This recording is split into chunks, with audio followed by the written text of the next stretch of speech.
Байнгын орны дарга эрхэм гишүүдээ 2012 оны эрүүл мэндийн яамнаас санаачилж батлуулж байсан тамхины хяналтын тухай хуулийн нэмэлт өөрчлөлт сайн эрх зүйн орчныг бий болгож бодит үр дүн гаргасныг бид бүгд мэднэ. Тухайн үед бид тамхи гэдгийг нэг ижил зүйлээр ойлгож төсөөлдөг байсан. Харин өнөөдөр тамхины хэлбэр хэрэглээ шинэ хэв маягт орсноор одоо мөрдөгдөж байгаа хууль шинэ сорилттой нүүр тулаад байна.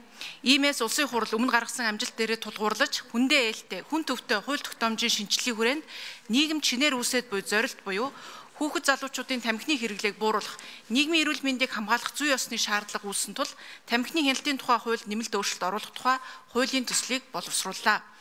Хуулийн төслөөр шинэ төрлийн тамхин бүтээгдэхүүнийг хуулийн зохицуулалтанд оруулж хяналт тавина. Дэлхийн эрүүл мэндийн байгууллагын 2022 оны тооцоололоор Монгол улсад тамхины хэрэглээ нийт хүн амын 28.4% хүрч номхон талайн баруун бүсийн орнуудын дунд хамгийн өндөр тархалтай орны 7-дугаарт жагсаж байна. 2024 онд импортлсон 3.5 тэрбум ширхэг янжуур тамхиг нийт хүн амын тоонд харьцуулахад нэг хүнд жилд дунджаар 1000 ширхэг янжуур тамхи буюу 50 хайрцаг янжуур тамхи ноогдож байна. Гайлын ерөнхий газрын мэдээгээр 2024 онд импортлсон янжуур тамхины хэмжээ 2012 оноос 2 дахин электрон тамхины шингэн болон төхөөрөмжийн хэмжээ 2020 оноос 175 дахин буюу 2020 онд 47 мянган ширхэг электрон тамхи Монгол улсын гайлаар орж ирж байсан бол энэ тоо 2024 онд 8.2 сая ширхэг болж өсжээ. Дэлхийн эрүүл мэндийн байгууллагын Монгол улсад хийсэн судалгаагаар 2019 онд 13-аас 15 насны сурагчдын 14% нь утаа тамхи, 3.5% нь электрон тамхи хэрэглэдэг байсан бол 2023 онд энэ үзүүлэлт 20%, 25% болж огцом өссөн дүнтэй судалгаа гарчээ. Үүнийг энгийнээр хэлбэл 13-аас 17 настай сурагчдын 25 хүүхэд тутмын нэг нь янжуур, 4 хүүхэд тутмын нэг нь электрон тамхи хэрэглэж байгааг харуулж байна.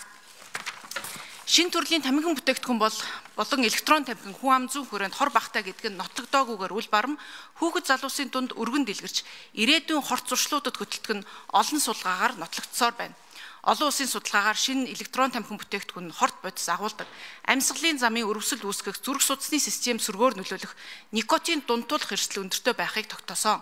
Мөн электрон тамхин тамхинаас гарах үр дүнтэй хэрэгсэл биш бөгөөд өсвөр үеийнхэн залуус донтох шин зам болж байгаа буюу янжуур тамхи татах магадлал нь 3-аас 5 дахин ихсдэг талаар олон судалгаа баталж байна.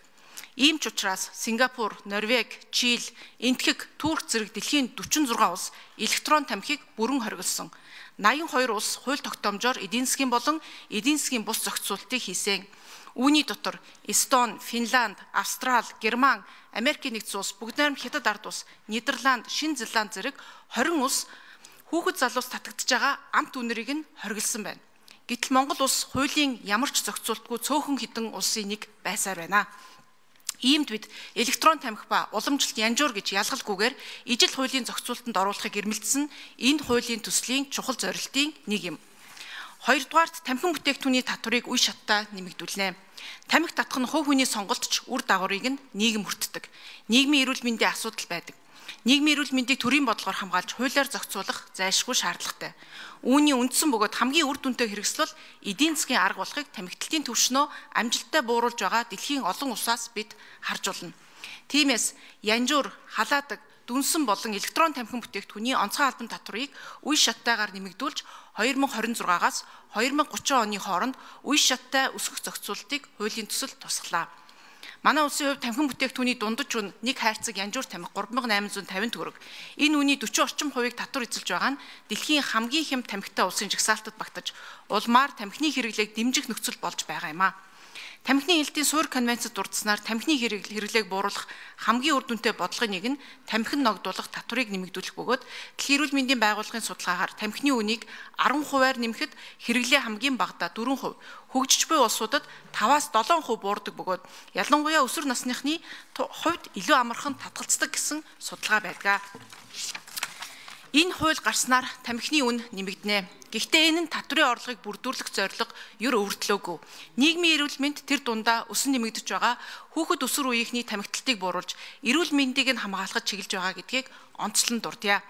Маш товчоор хэлэхэд тамхины онцгой албан татварыг тамхины эсрэг тэмцэлд зориулна. Үүнд сурагчдын үдийн хоолны шим тэжээллийг дээшлүүлэх, хүүхэд залуусын чөлөө цагийг зөв зохистой өнгөрүүлэхэд буюу спортын дугуйлан хөтөлбөр барилга байгууламжийн хүртээмжийг нэмэгдүүлэхэд зарцуулна.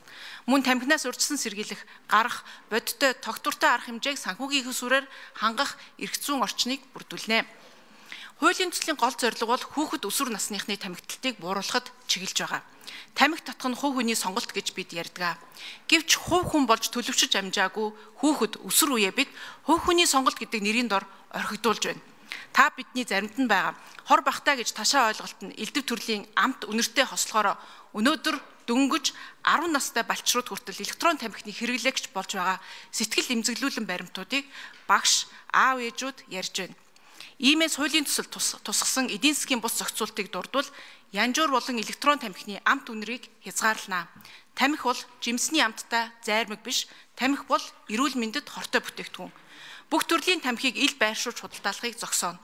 Хүүхэд ордог хүнсний дэлгүүр тамхи сурталчилдаг үзэсгэлэн бишээ. Тамхиг гудамж талбайд алхангаа ил татхыг хориглож, дам тамхиталтыг хор хөнөөлөөс иргэдээ хамгаална. Эдгээр зохицуулт нь уламжлалт янжуур болон шин төрлийн электрон тамхинд ижил үйлчлэнэ. Ингэснээр огт зохицуултгүй явж ирсэн тамхины шин тутам хэлбэрүүд хуулийн зохицуулт үйлчилж эхлэх нөхцөл бүрдэх юм а. Байнгын хорооны эрхэм гишүүдээ бидний өнөөдөр хэлцэх хуулийн төсөл зөвхөн номин чимэг эсвэл ажлын хэсгийн гишүүдээс дэвшүүлж байгаа санал санаачлага биш юм а. Энд бол иргэдийнхаа эрүүл мэндийг хамгаалах тангараг өргөсөн эмч нар, сурагчдынхаа ирээдүйд санаа зовоод хичээлийн завсарлагаараа сургуулийн ариун цэврийн өрөөнд манаа хийж байгаа багш нар электрон тамхи үнэртдэггүй болохоор хүүхдийнхээ төлөө санаа зовж халаасыг нь тэмтчиж байгаа аав ээж нар асран хамгаалагчийн хүсэл зориг нийгмийн захиалгаас төрсэн хуулийн төсөл юм а. Олон 10 мянган эцэг их эмч багш нар энэ хуулийг батлагдахыг итгэл тавин хүлээж байгаа. Хуулийн төсөл өргөн барьсантай холбоотойгоор тамхин бүтээгдэхүүн импортлогчдын зүгээс зохион байгуулалттай лобби кампанид ажил өрнүүлж ихсэн нь нийгэмд тодорхой болсон. Чөлөөт нийгэмд хуулиар хориглоогүй бизнес эрхэлж ашиг олох нь эдийн засгийн эрх чөлөөний үндэс гэдэгтээ хинч маргахгүй. Гэхдээ төгс бус зохицуулттай өрсөлдөөнгүй зах зээлийн үр дүнд онцгой бүтээгдэхүүнээс огцом олсон ашгаа төөрөгдүүлсэн мэдээлэл гүтгэлэг түгээхэд зарцуулах нь ёс зүйгүй хэрэг мөн. Нөгөө талаар тамхины лоббиний мөнгө нь ирээдүй хойч үеийнхаа эрүүл мэнд амь насыг золиослж олсон мөнгө гэдгийг анхааруулах нь зүйтэй. Нийгмийн эрүүл мэнд бол нэг хэсгийн бизнесийн орлогоос эрхэм зүйл. Янжуур тамхины татварыг нэмэгдүүлэхгүй байх нь жил 4300 хүн буюу бүхэл бүтэн 1-2 сумын иргэдээ үхэл рүү түлхэж байгаатай яг адил зүйл юм. Нөгөө талд электрон тамхиг хуулиар зохицуулахгүй байх нь хүүхэд залуусаа бүх төрлийн хор зуршил донтох эрсдэл рүү бид сайн дураараа хөтөлж байгаатай ижил явдал юм. Эцэст нь хэлэхэд ямар ч төрлийн тамхи хортой нүнэн, хортой бүтээгдэхүүн зохицуулттай байх ёстой ч үнэн. Харин тамхины эсрэг тэмцлийг бид хожимдож эхлүүлж байна.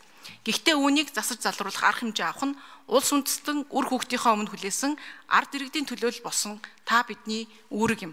Улсын хурлын эрхэм гишүүдээ тамхины хяналтын тухай хуульд нэмэлт өөрчлөлт оруулах тухай хуулийн төслийг хэлсэн дэмжиж өгөхийг та бүхнээсээ хүсье. Анхаарал тавьсанд баярлалаа.